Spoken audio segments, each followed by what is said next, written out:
My best friend said, you know, you're a junkie, and if you're not careful, you're going to wind up robbing a bank one day.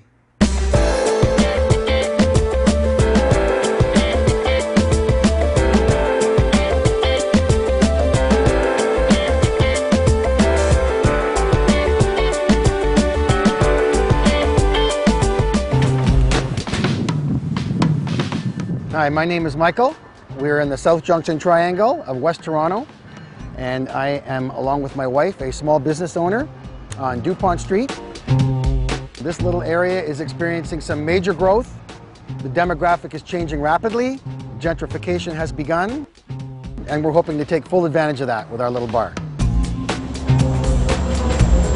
35 years ago as a child, I used to live like 2 kilometers up the tracks. Sometimes seems like I'm talking about a different person. Cycling has always been a part of my life since I was a very small child. I always seem to have owned a red bike. Isn't red the color of chaos? Story of my life up until 1996. In the spring of '95, it just seemed to be a convenient method of escaping from robbery scenes.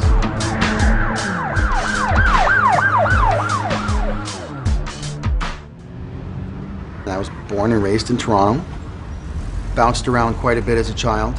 I was left in the care of my grandparents from the time I was pretty well born. My mother felt it necessary to leave town.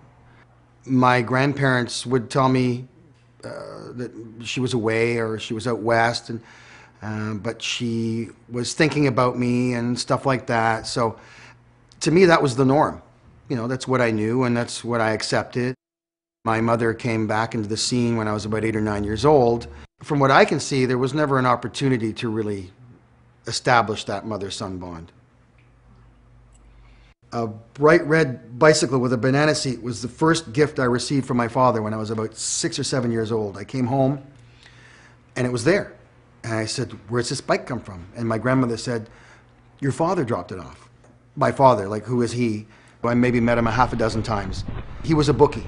He owned gambling houses downtown, and he was always very distracted, taking calls and making bets. Patsy Perry was his name. The fondest memory I have of my father is going to the exhibition with him. In his big Cadillac, he threw me in the front seat, and he had his 2 muscle with him, 2 individuals who I'm named after. And we went to the X, and we had a great day. And that was my only pleasant memory of my father.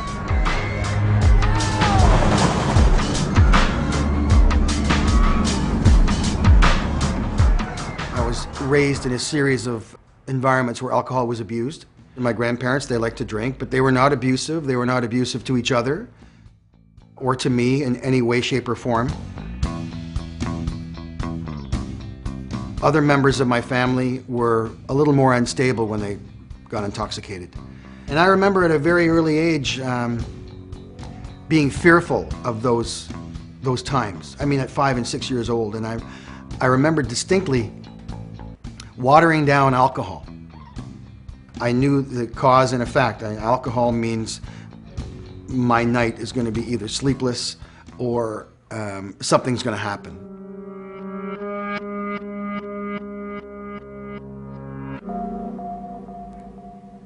My grandparents were wonderful, loving people, but they lacked parenting skills. I was fighting a lot. I was arguing with teachers, getting suspended, and I pretty well lived my life without consequence until I moved in with my mother. And by that time, I was a rebellious youth. I only really lived with my mom for a couple of years alone. She married a cop, and life was all of a sudden full of rules and boundaries, and I was not happy about the whole situation. So I didn't get any better, I got worse. Their relationship didn't last very long, maybe 5 years. 5 very stressful years of witnessing violence and abuse perpetrated against my mother. I was never physically abused. And he was, you know, he was a cop in the 70s. He was, you know, he was a tough guy.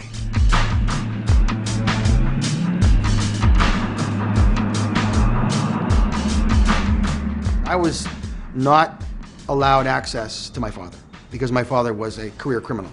So consequently, all photos went in the garbage of my father, and it was during a very violent argument that they were having on Christmas Eve. My stepfather said, "Should we tell him now?" And my mother said, "Go ahead, tell him." And he said something like, "Your father's been dead for 2 years."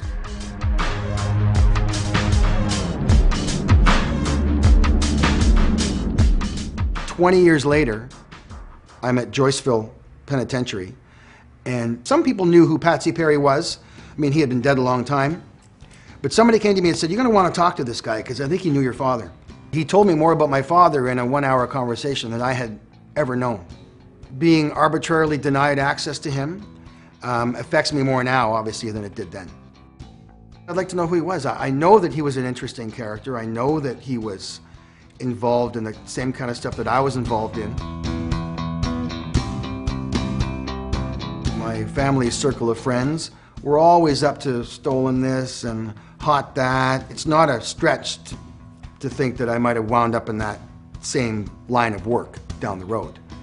And people would say, you know, family members would say, "Ah, he comes by it honestly," you know, which is a ridiculous thing to say. Instead of saying, you know, "What are you doing?" Words of guidance they were non-existent. Well, there wasn't anybody for me to speak to, at least from what I thought. It felt as though I was alone. I had become a very social creature. I found that throwing parties was a great way to network, behaving as outrageously as I possibly could. I was very much an attention seeker because for the most part in my childhood, I never got the, you know, great report card pat in the head. I felt like I was a burden on my grandparents. People used to refer to me as the kid, you know, never Michael or my son or something like that. I was the kid. So the drug dealing was my way of feeling needed. People needed me. They needed to come over and get what they needed. So I felt a sense of power over them, being able to say to them, "Well, you know, I'm not going to sell you anything today because you don't have any money."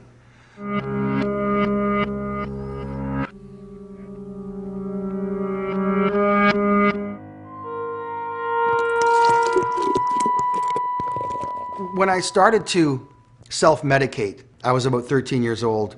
I discovered alcohol, a wonderful tool to escape. But I tired of it pretty quickly. And I would pick up another drug, a little harder, THC, PCP, speed. That took up a span of about, I would say, 7 years, until somebody introduced me to cocaine in about 1977. And I loved it. I was able to socialize and stay up all night, party, drink like a slob, not feel the effects of it until the next day, obviously. Because of its outrageous price at the time in the late 70s, I chose to sell the drug. I was my own best customer for 15 years. And I made a lot of money. You know, I went through millions of dollars. All through the 80s, I ran booze cans for 7 years, which almost killed me. All night drinking, all night cocaine. Promiscuous sexual activity with anybody who came along. You know, it was a very nasty existence.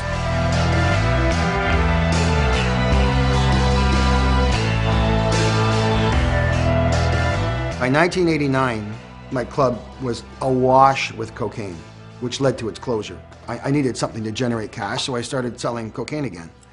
I was using more than I ever was. And I would have to wake up in the middle of the night because I couldn't breathe to use, and then I would go back to sleep. That's what it became.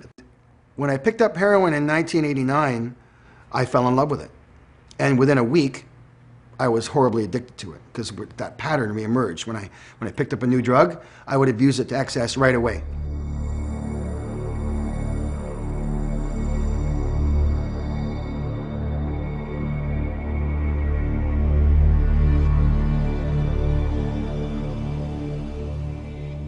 I had befriended a guy, Ivan, who was a well-known drug dealer, a very, very well-known artist. He was the youngest person to have a show at the National Gallery.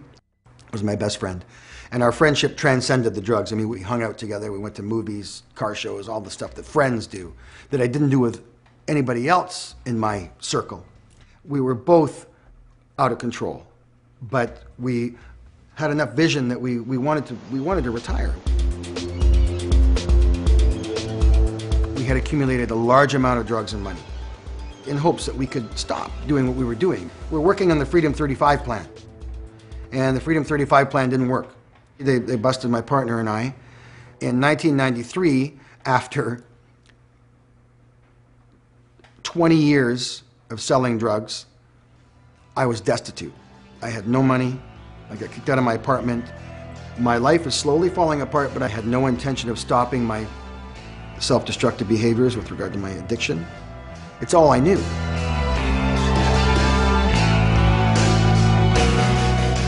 When I got out of the Dawn, nobody would supply me. Nobody would come near me. So I had to go to a whole different peer group.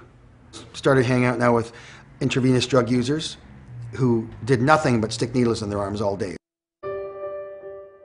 93, 94, and 95, they were probably the 3 worst years of my life. You know, I had gone from the penthouse to the outhouse.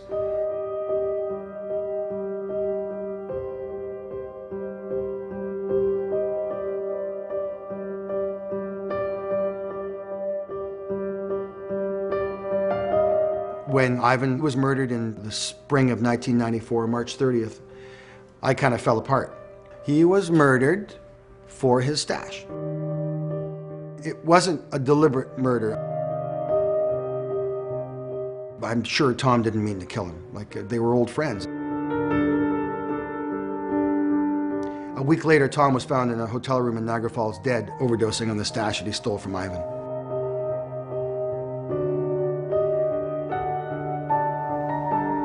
So the circle kind of closed after that. A week later, my other longtime friend, Peter, died on a supply of heroin that I gave him. Do I feel responsible for Peter's death? Yes. Am I responsible?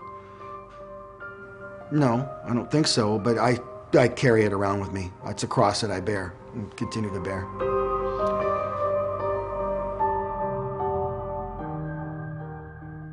The combination of those 2 losses, I really fell apart, and my drug consumption to cope, and a misguided attempt to cope, kind of doubled overnight, if that was humanly possible.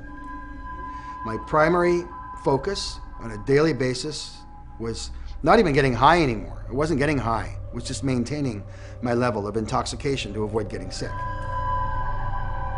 Any junkie will tell you that in the throes of withdrawal, you just want to die.